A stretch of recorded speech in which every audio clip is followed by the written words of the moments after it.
Welcome everybody to another chess video.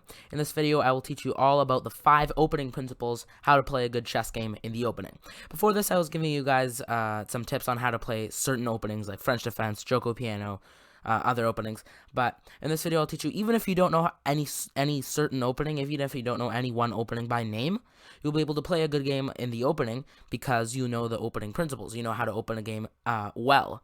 As opposed to not being able to open the game at all, just playing random moves at the beginning. So this video will help you how to get at least an equally balanced position, or just getting an advantage if your opponent doesn't know the opening principles. Alright, so here we are at the board. The first principle is attack the center. Okay, attack the center. There are 2 ways we can do this. The first way we're going to look at it is by occupying the center. This is the center. d4, d5, e4, e5. Very obvious. The center of the chessboard. And if you're wondering what I mean by d4, well, see a little letter there, D. It matches up with that little number there, 4, d4, d4, d5, e4, e5. But you should probably know that by now. Okay, so that is the center. Most of the action in chess happens in the center. Now there is a slightly bigger center. This is not the exact center, but it is kind of the squares surrounding the center. They're not as important, but they're still quite important because they are the squares after the center with the second most activity, and so on. And then after that, you would reach this spot, and then the end of the board, right? Okay, so attack the center. These squares right here. How do we attack them? Well, the first way we can attack them is by occupying them. This is a very standard move all the time. E4. It's played so often. E4 puts a pawn in the center. It occupies the center. Voila. That's so difficult to attack the center. Just kidding. It's very easy. Just occupy the center. Put a pawn there. Not a bad move. Any move to begin the chess game that occupies the center is not a bad move. See, as you can say, these are the only 2 moves that occupy the center in one move. And those are both very good moves, d4 and e4. Putting the pawn here, occupying the center, occupying these 4 squares. Putting a pawn here, putting a pawn here, occupying the 4 central squares. There you go, occupying the center. Now, what will black do? Well, let's switch the board, and let's say white plays e4. What's a totally fine response for black? e5. Attacking the center, and also putting a pawn in the 4 central squares, as you can see. So, and then, for example, what if white plays d4? Attacking the center, we can play d5. Putting a pawn in the center. We can also play e5, but that gets a little more complicated. And golden gambit and stuff like that, not to get into right now. Okay, so we're going to flip the board.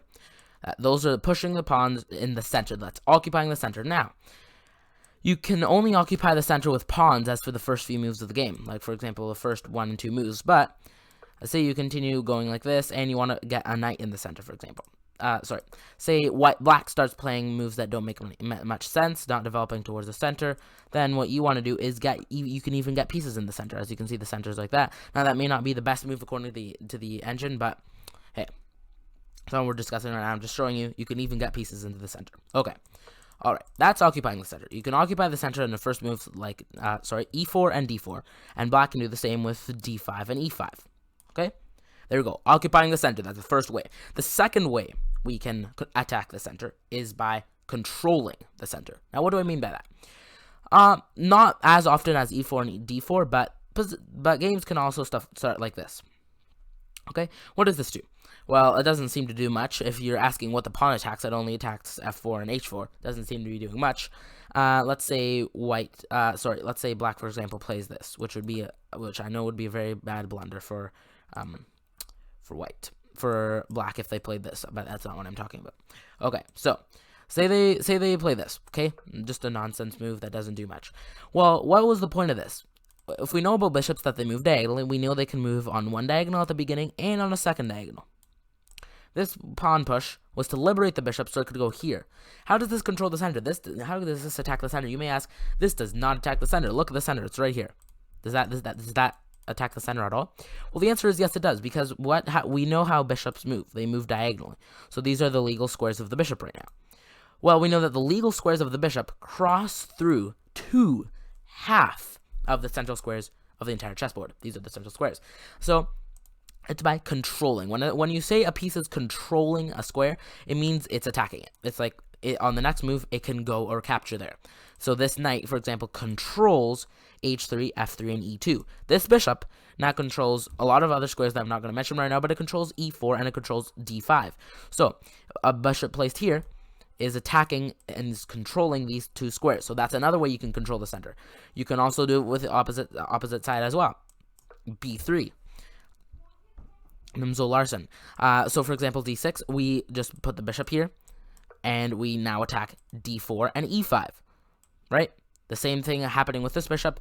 These are all the legal squares it can go to, and it is attacking, it is controlling these two squares right here. Even though it's not in the center, it's not occupying the center, it's still controlling it though, okay? That is the first way we can control the center. That's the second way, we can control the center. Alright, so one last thing I want to tell you about controlling the center, about attacking the center in controlling section is, we don't have to do this with fianchetting the bishops, that's what it's called, putting the bishops here when you push the pawn like this. We can also do it with knights. Look at this move. Rati opening, played all the time. It also attacks two central squares of the chessboard, because the knight, as we know, moves in this shape like this, and it controls d4 and it controls e5. It controls the same thing as a dark squared bishop on this diagonal. And then obviously this knight would control this square and this square. So for example, let's put both knights there. These two knights together control the entire center of the board. Would you look at that? Now this is not always a good. Look at how long it's taking me to draw these arrows. Okay, so this is not always a good move. I'm just telling you, when you put the two knights out into c3 and f3, they control all the center. Now, obviously, black is going to start wanting to fight for their center too. So things get complicated. It's a game of chess. So that's another way you can control the center by controlling it.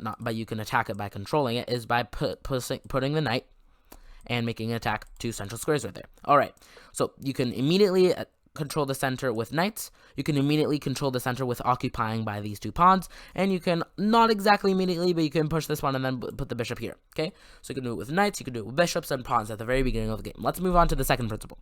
Let's say we've already controlled the center a bit. Okay, let's say this is the position right now. We have controlled the center, and we have controlled the center. We have controlled the center with the knights, and we have attacked the center by occupying with the pawns. Okay. Now, let's move on to the second principle. Develop your pieces. Develop your pieces. How do we develop our pieces? Well, these are the pieces of the chessboard. When chess people talk about the pieces, they're not talking about the pawns.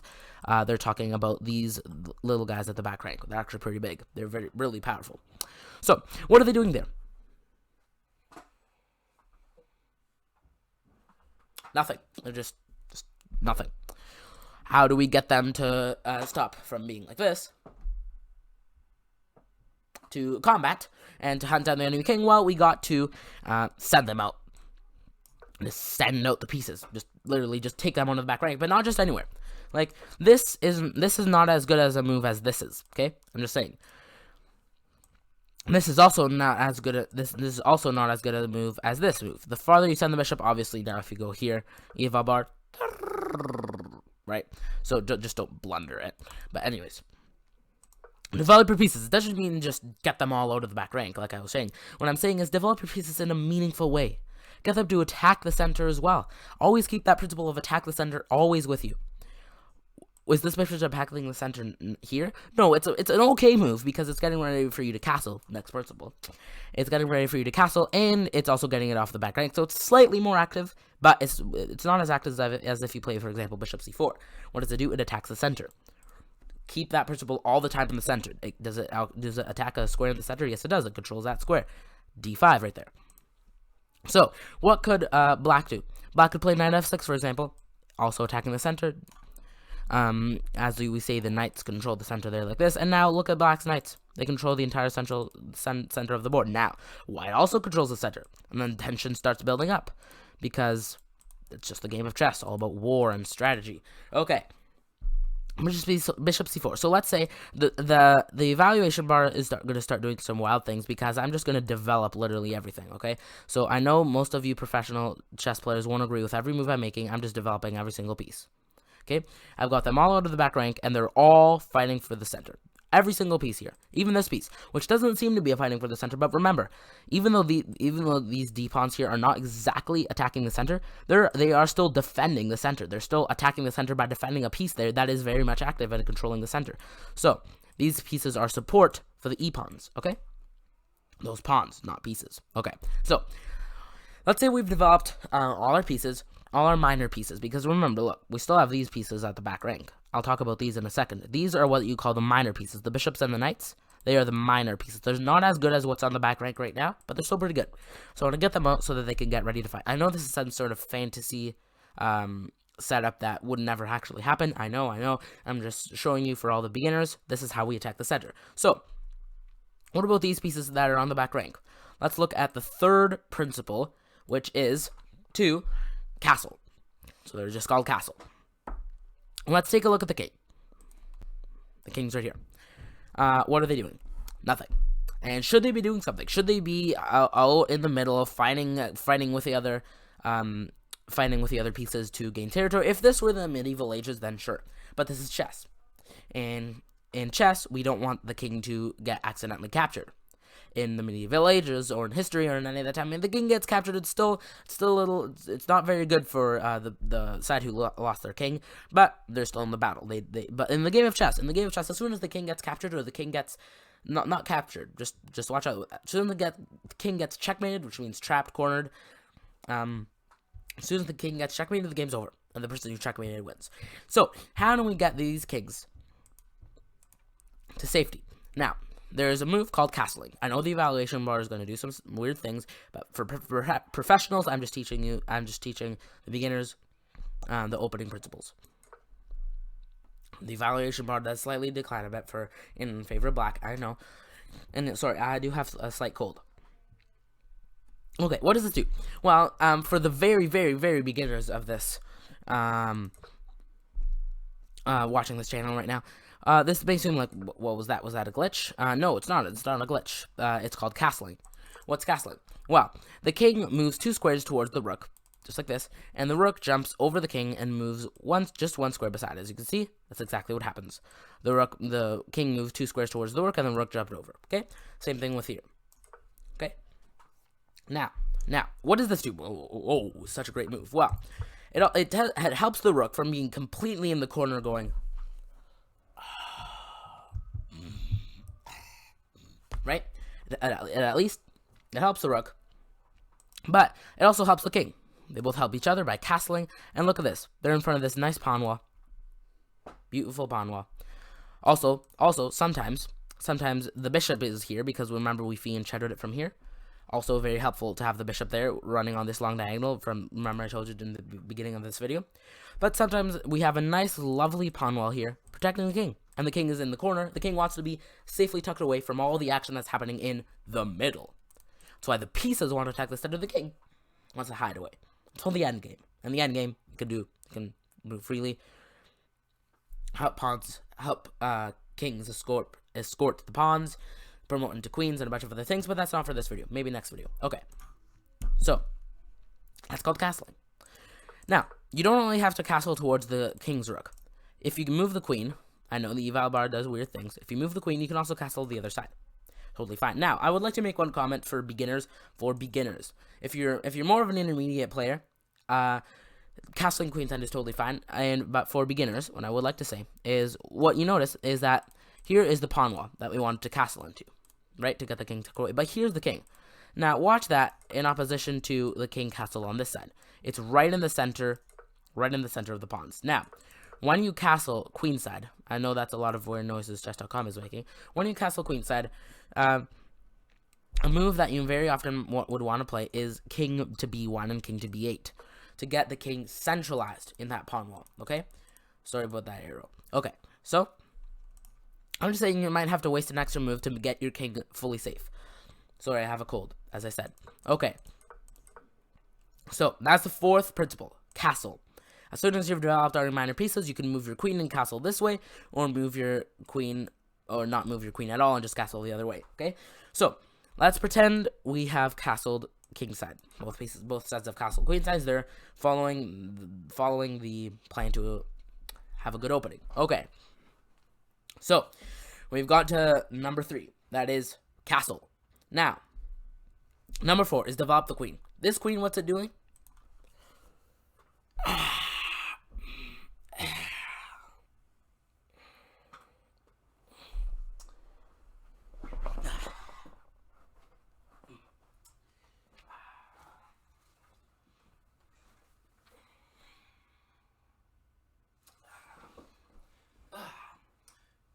I know. Yes, I know. That was very exaggerated. But it's doing nothing. It's doing absolutely nothing. Okay, so we need to get it off. Off the back rank. Now, right here, it doesn't have any squares, right? It only has here, and here, and here for this queen. Now, we can stay out on back rank, but that doesn't do much at all. So, we can get the queen out. I know the eval bar does its stuff. I know this position is very bizarre, but I'm just saying. Okay. We develop the queen. Now, developing the queen, we can't really develop it right into the center right now, but we can at least get it off the back rank to get into the next one. We'll talk a little bit more about developing the queen in future videos, but for now, just get it off the back rank. Okay, that's the strategy number 4. Now, I may talk about that a little more in the end of this video, but let's continue. Strategy number 4. Not strategy. Step number 4 is develop the queen. Step number 5. Connect and centralize your rooks. What does that mean? We've talked about every single piece except these nice tower-looking pieces called the rooks. And what are they doing? Yes, they're doing that. So, we need to get them to the center. Now, let's look at these squares right here, the center of the board. Well, let's look at them.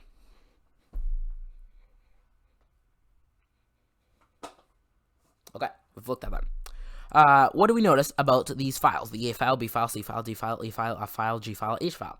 And the first rank, second rank, third rank, fourth rank, fifth rank, sixth rank, seventh rank, eighth rank.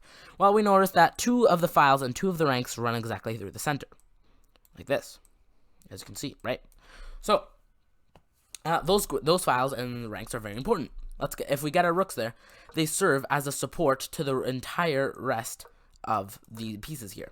It's supporting this piece to be able to march forward. It's supporting the advance of these pieces here. How does it support it? Well, if it's at the back here, it's like kind of like the daddy, helping the child up the playground rock climber thing. It's trying to get the pawn up, trying to support the advancement of the pieces, so that we can win the game and pawn storm the king. Or I know I said I wasn't afraid of pawn storms in the video. Yes, I was not afraid of pawn storms because of that situation that was in that video. The Blitz Rush video that I was doing. Now, pawn storms can be very scary if you're not prepared for them, but that's not what I'm talking about right now. You can push your pawns so that you can infiltrate and win the game. So that's how we centralize the rooks. So what do I mean by connecting them? Well, what I mean by connecting them is here they're not connected because there's something in between them. As soon as we get what's in between out, they are fully connected. There's nothing in between them. That's all I mean by connect them. Make there be nothing in between, then centralize them. Just centralize the rooks, and those are the 5 principles on how to play the game of chess in the opening. There's no straight rigid principles for the rest of the game, but there's lots of helpful hints that you can learn. So these are the 5 principles. Let's look at them. Okay, let us look at them once more. Attack the center. Watch out, there's going to be lots of arrows, okay? So you may want to click that button that says settings, and you go to the speed of the video. You may want to click 0.25, okay? Attack the center. You can do that. Okay, just kidding. Attack the center, right? Attack the center you can attack the center by controlling it or occupying it. This is controlling it. So when you control it like that, then you have a pawn in the center, which is d4, d5, e4, and e5. We can also occupy and we can control with something like knight to f3. Attacks e5 and d4, right? Attacks e5 and d4. No, that's not a glitch. I was actually pretending to be in slow motion. Okay, so it attacks here and here, right? Just simply attacks them, and that's attacking the center. No. Let's say we've completely attacked the center. We have made a completely wild thing like this. I know the eval bar is going to run into complete chaos because it doesn't know what's going on. We're also going to blunder these bishops just to explain to you that we need to develop everything. Look at this eval bar, just like a hydraulic press, like right? Now we have the castles and the develop the queen. Look, we can send it a bit farther this time, like that. It helps the support of the e pawn. I know. I know that this board looks completely odd, and for all you experts at chess, like myself, even to me, this looks completely odd. I'm just showing you developing all the pieces. So now we play moves like Rook D1 because they're nice and centralized and connected. We finished all the opening principles. Yay!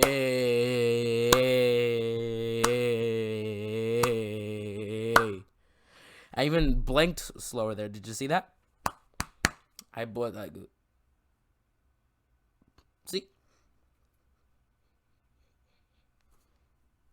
And now we're done the opening principles.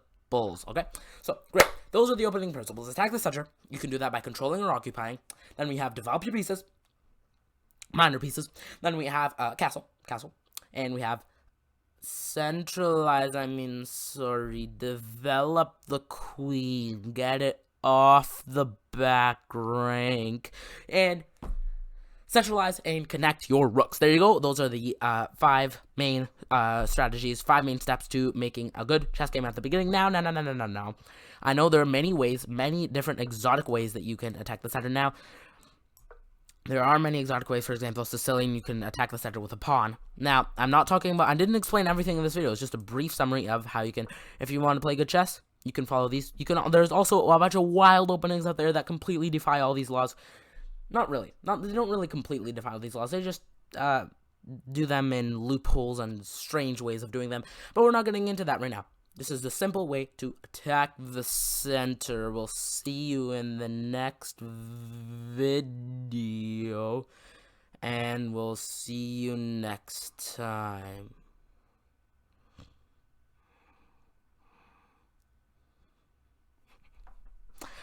And by the way, that's all me. I did not even change the video at all. All I did was pretend to be in slow motion. Those are the thoughts to ponder on. We'll see you in the next video. I hope you enjoyed, and you can review it if you don't forget it. And one more time. Attack the center. You can control or occupy. Develop the pieces. Castle, queen side or king side. If you want, you might have to move your queen first, and then you can castle queen side. Like I said, these rules don't always apply in order. They're just basic rules. And then connect your rooks and centralize them. So we'll see you in the next video. I already said that, and we'll see you. Bye.